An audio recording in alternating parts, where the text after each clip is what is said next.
शहनशी पे तशरीफ़ फरमा मुअज़्ज़ज़ीन शहर, मेरे बुज़ुर्गों और दोस्तों,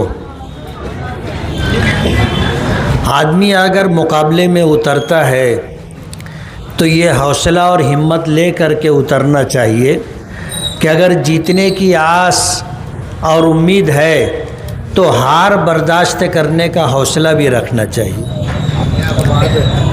अगर हार हुई है तो 2014 में हम भी आ रहे थे, लेकिन हमने रोतड़ी चाल नहीं चली थी। हमने हार को कबूल किया था, हार को कबूल किया था और सियासत हमारी रोटी रोज़ी नहीं थी। फैसला आया, ज़ोहर की अज़ान हो रही थी, हम अपनी ज़िम्मेदारी निभाने के लिए जिस मस्जिद में इमामत करते थे उस मस्जिद में हम नमाज़ पढ़ाने के लिए पहुंच गए। 5 मिनट के लिए भी घर में नहीं बैठे। हमने हार को मर्दानगी के साथ कबूल किया था और 2019 की तैयारी शुरू कर दी थी और अल्हम्दुलिल्लाह आप लोगों की वोटों से इतने मार्जिन से हम जीते कि मालेगांव में 2019 तक कोई 1 लाख वोट पार नहीं कर सका था, लेकिन मालेगांव की आवाम ने 1,18,000 से ज़ायद वोटें दी थी। 38,000 वोटों की लीड से चुन करके आए थे। हमने 2014 का इलेक्शन हारा तो कोर्ट में रिट पिटीशन दाखिल करने नहीं गए। फैसले को हमने कबूल किया कि आवाम का फैसला है, हमें मंजूर है, और इसी आवाम ने हमारे 5 साल के काम और मेहनत को देख करके 2019 में हमें फिर फतेह याब किया। और ये जो इलेक्शन 2024 का हुआ, अभी आपने हमारे साथियों की बात सुनी कि साम दाम दंड भेद सब इस्तेमाल किया गया ना, गुंडागर्दी की गई, धांधली की गई, रुपये पैसे की रेल पेल की गई, लेकिन कुदरत को भूल करके बात कर रहे थे। कुदरत ने उन्हें उनकी जगह बता दी और मैं शफीक राना साहब की बात से मुत्तफिक हूँ कि वो 162 वोट से नहीं 30,162 वोट से हारे। और अगर माजिद यूनुस ईसा की बात आप अगर लेंगे, इन्होंने 50,000 वोटों का ऐसा इंतज़ाम किया था कि उनको अपनी जीत का 100% यकीन था।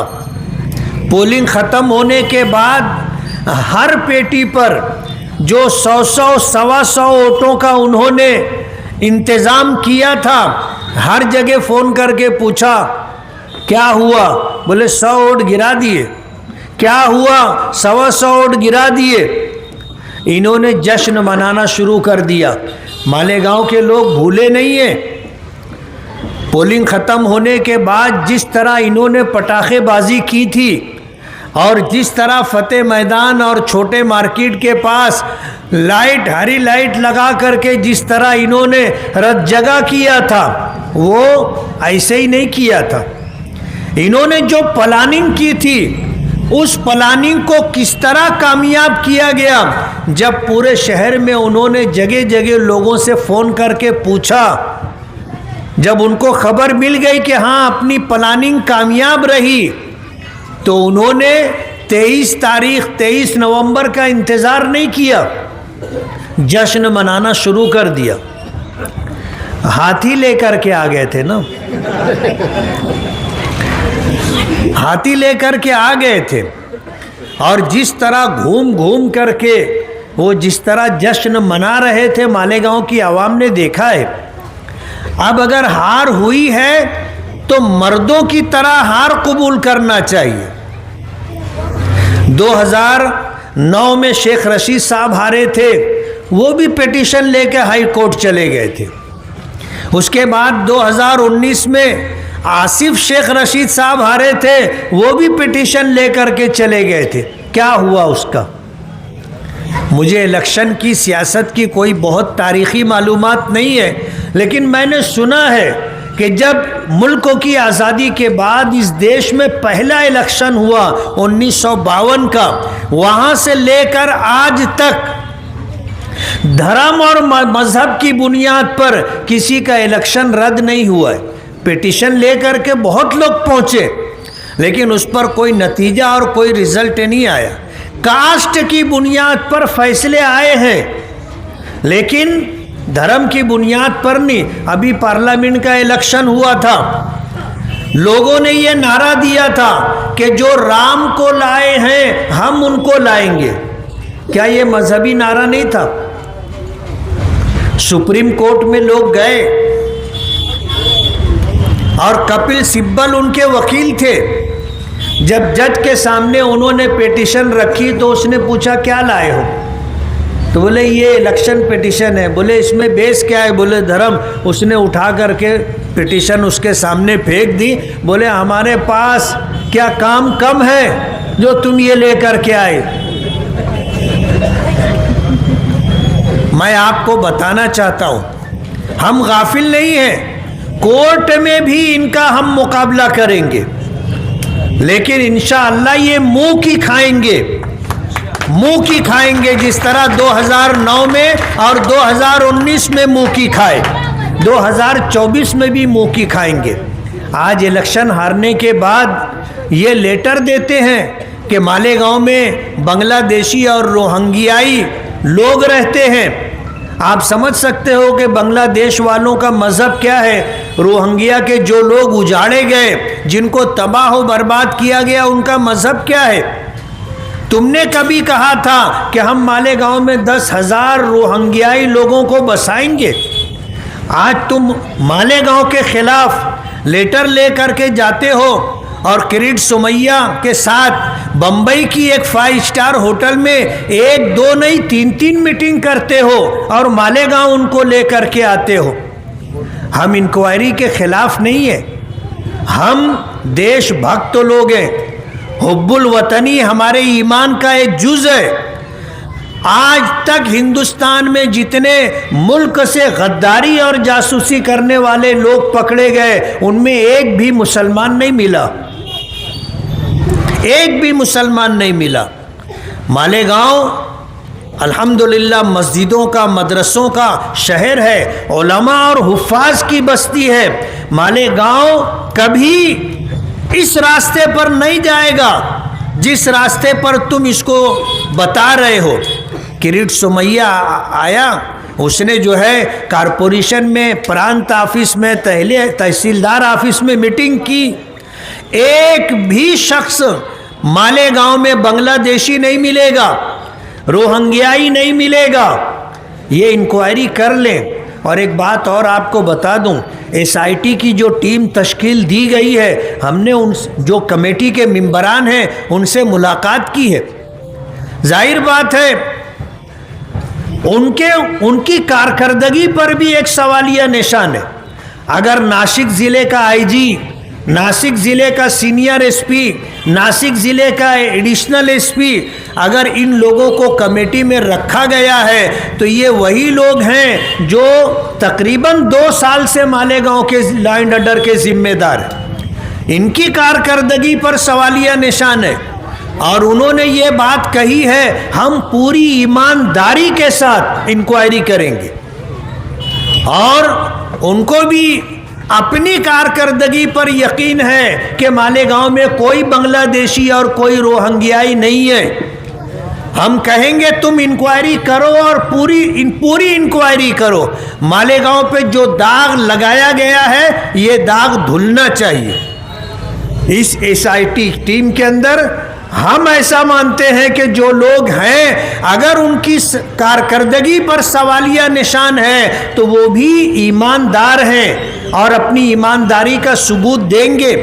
आज मालेगांव में 3 कमेटी बनाई गई SIT टीम के मातहत। वो घर घर जाकर लोगों का दाखिला चेक कर रही है कि तुमको अगर जन्म दाखिला दिया गया है तो तुम वाकई मालेगांव के हो। घर घर जाकर के वो इंक्वायरी कर रही है और हम SIT टीम का इस्तेकबाल करते हैं। नागपुर अधिवेशन ख़त्म होने के बाद ये मुसीबत आई और अभी हाउस आया नहीं है। हाउस जब शुरू होगा मार्च में, हम उस वक्त तो नुमाइंदगी करेंगे। ये मालेगांव के लोगों को बेवकूफ़ समझते हैं, बोले हाउस में आवाज़ नहीं उठा रहे।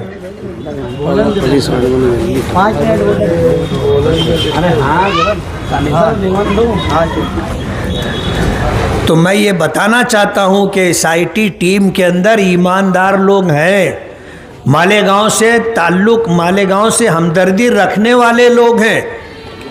इंशाअल्लाह मालेगांव का दाग धुलेगा, हमें इस बात का यकीन है। और जिस तरह इन्होंने अजीत दादा पवार के साथ खामोशी के साथ मीटिंग की थी और वो तस्वीर हमारे पास आ गई थी, हमने शामनामे में छपवाई थी। किरीट सोमैया के साथ भी इनकी मीटिंग की तस्वीर अखबारात में आएगी। ये नीतीश राणे को और किरीट सोमैया को मालेगांव ला करके मालेगांव के लोगों से बदला लेना चाहते हैं। इन्होंने मस्जिदों के खिलाफ लेटर दिया। मालेगांव में जितनी मस्जिदें हैं जिनका रजिस्ट्रेशन नहीं है, जितने मदरसे हैं जिनका रजिस्ट्रेशन नहीं है, ये उनके खिलाफ लेटर दे रहे हैं। अरे लड़ना है, जिससे हारे हो उससे लड़ो ना, जिससे हारे हो उससे लड़ो। आप मालेगांव की आवाम को मुसीबत में डालना चाहते हैं, इंशाअल्लाह कभी कामयाब नहीं होंगे।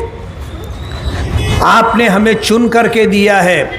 मैं मालेगांव का नुमाइंदा हूं और पूरे मालेगांव के लिए नुमाइंदगी करूंगा। जिन्होंने वोट दी है मैं उनका भी नुमाइंदा हूं, जिन्होंने मुझे वोट नहीं दिया है मैं उनका भी नुमाइंदा हूं। मालेगांव के लिए काम करना है, मालेगांव की तामीर और तरक्की के लिए, मालेगांव के रोजगार के लिए हम पूरी मेहनत करेंगे ईमानदारी के साथ। हमने शोभा ताई बच्चाओं को चुन करके दिया। आज उन्होंने मालेगांव को 200 बेड के कैंसर हॉस्पिटल का तोहफा दिया है। किसी की कारकर्दगी का एतराफ करना चाहिए। कारपोरेशन जमीन मुहैया करे, कैंसर का 200 बेड का हॉस्पिटल मरकजी सरकार के फंड से बनेगा। मालेगांव की तामीर और तरक्की के लिए MP हो या आपने मुझे नुमाइंदगी दी है, हम मिल कर के मेहनत करेंगे और मालेगांव के लिए काम करेंगे। मालेगांव की सनत पावरलूम के लिए हमने जो कोशिशें की हैं, कुछ दिनों के अंदर आपके सामने इंशाअल्लाह उसका रिजल्ट आएगा। और ये 5 साल हमने तय किया है, एक दिन भी ऐसा नहीं छोड़ेंगे जिसमें हमने कोई काम ना किया हो, ये टारगेट किया है।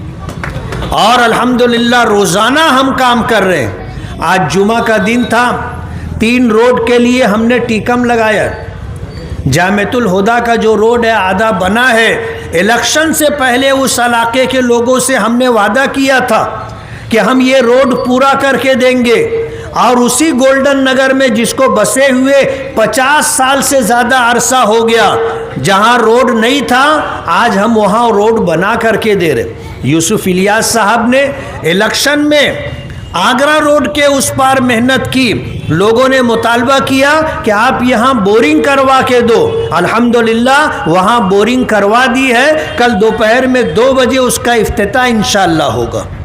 हमने मालेगांव की आवाम से जो वादा किया है वो वादा हम पूरा करके देंगे। हमें सिर्फ आपसे ये कहना है कि हम अल्हम्दुलिल्लाह साहिब ईमान हैं और हमारा ये यकीन है कि करने वाली ज़ात अल्लाह की है। हम दुआ करें, अपने मज़हब पर कायम रहें, नमाजों का एहतिमाम करें, दुआओं का एहतिमाम करें। हम और हमारे जो साथी हैं इंशाअल्लाह पूरी दियानतदारी के साथ काम करेंगे और इस शहर का नाक नक्शा बदलने की कोशिश करेंगे। इलेक्शन में हमारे पास मुद्दे बहुत थे जिस पे इलेक्शन लड़ा जा सकता था। लोगों ने कहा कि बहुत काम हुआ है, आप काम की बुनियाद पर इलेक्शन लड़ो। हमने अपने सियासी साथियों से मशवरा किया तो कहने लगे कि काम तो ऐसा है, हो जाने के बाद लोग भूल जाते हैं, मुद्दा ऐसा लेना चाहिए कि जिसका जवाब इनके पास ना हो। हमने अच्छाई और बुराई का मुद्दा लिया, आखिर तक बेचारे जवाब ही नहीं दे पाए। इलेक्शन हो गया, रिजल्ट आ गया, ये बोलते हैं काम की बुनियाद पर इलेक्शन लड़ना था, काम की बुनियाद पर इलेक्शन लड़ना था। हमने जो मुद्दा तय किया था अच्छाई या बुराई, आज भी चैलेंज है ना। जितने खोटा धंधा करने वाले लोग हैं सब उनके साथ थे, हमारे पास आए थे कि हमारे जुए और सट्टे का कारोबार है, आप अगर हमको भरोसा दोगे कि जीत के आने के बाद हमारा धंधा चलता रहेगा, आपकी सरपरस्ती रहेगी, तो हम आपके साथ हैं। हमने साथियों से मशवरा किया, इसलिए कि इज्तिमाई काम था। साथियों ने कहा कि मुफ्ती साहब हमने आज तक खोटे लोगों की मदद नहीं की है, आगे भी हम खोटे लोगों की मदद नहीं करेंगे, 2 नंबरी काम करने वालों की मदद नहीं करेंगे, उनको नहीं बोल दो। हमने उनको नहीं बोल दिया कि हमको कोई ऐसा 2 नंबरी नहीं चाहिए जो मालेगांव के नाम को बर्बाद करे, मालेगांव की यंग जनरेशन को बर्बाद करे। ऐसे लोगों की हमको ऐसे लोगों का साथ नहीं चाहिए। मैं इस्लामपुरे की आवाम का शुक्रगुजार हूँ और ये कहना चाहूँगा कि आपने अभी आधी कामयाबी हासिल की है। आने वाले कारपोरेशन इलेक्शन में आपको फिर अपनी वोटों के ज़रिए से 50% जो काम बाकी रह गया है उसे पूरा करना है। अगर एक एमपी और एक एमएलए और कारपोरेशन का मेयर ये अगर हम मिजाज होंगे और मालेगांव के हक में जो बेहतर काम करने का फैसला कर चुके ऐसे लोगों को आप अगर मेयर बनाओगे तो इंशाअल्लाह अपने शहर का काम होगा। मैं आपको यकीन दिलाता हूं कि आने वाले इन 5 सालों में आप देखोगे कि इंशाअल्लाह हम इस शहर का नाक नक्शा बदलेंगे और तालीम के शोबे में, इसी तरह रोज़गार के शोबे में और इसी तरह शहर में जो लोग बुनियादी सहूलियात से महरूम हैं उनको बुनियादी सहूलियात मुहैया कराने के लिए हमारी पूरी कोशिश होगी। महल्ले के लोगों का, ज़िम्मेदारों का मैं शुक्रगुजार हूँ कि उन्होंने जीत के आने के बाद उन्होंने मेरा इस्तकबाल किया। लेकिन मैं अपनी तरफ से, अपने तमाम साथियों की तरफ से मालेगांव की उन आवाम का जिन्होंने वोट देकर मुझे कामयाबी से हमकिनार किया, मैं उनका बहुत शुक्रगुजार हूँ। और मैं इस प्रोग्राम के इख्तिताम के लिए शुक्रगुजारी की जिम्मेदारी के शुक्रिया रब का, शुक्रिया सबका।